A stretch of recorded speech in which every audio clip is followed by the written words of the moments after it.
증인께서는 2024년 12월 1일 그 포고령 초안을 피고인께 보고를 할 때 피고인께서 통행 금지 부분을 삭제하는 부분을 제외한 나머지 부분은 그대로 승인을 하셨다라고 증언을 하신 사실이 있습니다. 그렇다면 그 피고인께서도 그 이 사건 비상계엄 선포 전부터 이 포고령 내용은 모두 인지를 하고 계셨던 것으로 보이는데 맞습니까? 다시 마지막에 포고령 증인께서 피고인께 포고령 초안을 보고를 하셨다고 하셨죠.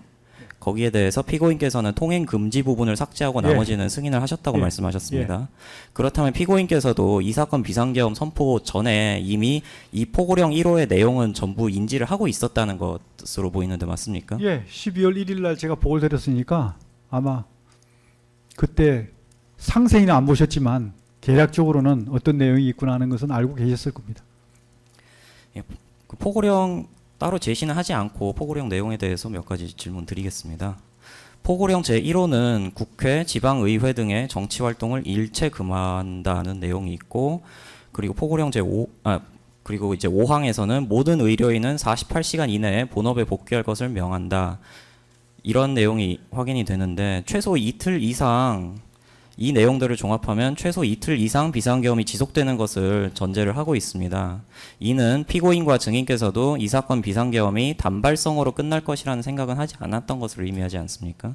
그게 이제 제가 지난번에도 한번 말씀을 드린 적이 있는 것 같은데 이걸 작성은 주무장관인 제가 했지 않습니까? 장관의 입장에서는 뭐 단 1시간을 계엄을 하든 10시간 하든 하루로 하든 이틀을 하든 이 계엄에 대한 매뉴얼에 따라서 이루어지는 것으로 생각하고 임무를 수행해야지 이건 뭐 하루밖에 안 할 건데 대충 하자 이렇게 하는 것은 맞지 않다고 생각합니다. 그래서 단 하루를 하더라도 정상적인 매뉴얼에 따라서 임무를 수행할 수 있도록 포고령도 작성하고 모든 게 다 이루어져야 된다고 생각합니다. 포고령 내용상 경고성 단발성 계엄을 예정했다는 결심 흔적은 찾아볼 수 없다는 점에서 증인과 피고인께서는 피고인의 주장과 달리 비상계엄 상태를 장기화하려는 의도가 있었던 것은 아닙니까? 아니 그건 아닙니다. 그건 아닌 게 대통령께서 포고령을 이건 보고가 안 됐던 내용인데 포고령을 보시면서 몇 가지 통금 관련한 내용에 대해서 빼라고 말씀을 하신 것도 있지만 야 내가 시간이 많으면 법률적으로 좀 검토를 좀 해보고 해야 될 것들도 있고 한데 에이 뭐 잠깐 할 건데 뭐 그냥 상징성이니까 포고령 이거 가지고 뭐 크게 무슨 의미가 있겠냐 그냥 가자 이렇게 말씀하신 적이 있기 때문에 그것이 제가 볼 때는 더 의미가 있지 않느냐. 그러나 제가 거기다가 하루만 할 거니까 이렇게 하십시오 이렇게 이해할 수는 없잖아요. 그래서 그런 것들은 뭐 단 하루를 하더라도 정상적으로 매뉴얼에 따라서 할 거는 해야 된다고 생각합니다.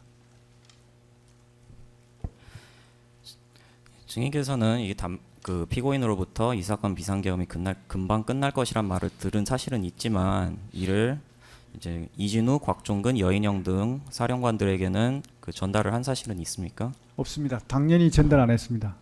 그걸 전달하는 순간 그거는 마음이 풀어질 수밖에 없습니다. 그러면 임무 수행을 못하는 것이죠. 저만 하더라도 대통령께서 경종을 울리는 계엄을 하고 싶다라는 말씀을 하시는 순간 솔직히 이 부담이 팍 줄면서 조금 마음이 너긋해졌거든요.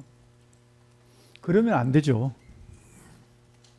사령관들이 그렇게 하면 임무 수행이 안 되지 않습니까? 그래서 단 1시간 하더라도 그건 얘기해서는 안 된다고 저는 생각합니다. 예, 알겠습니다.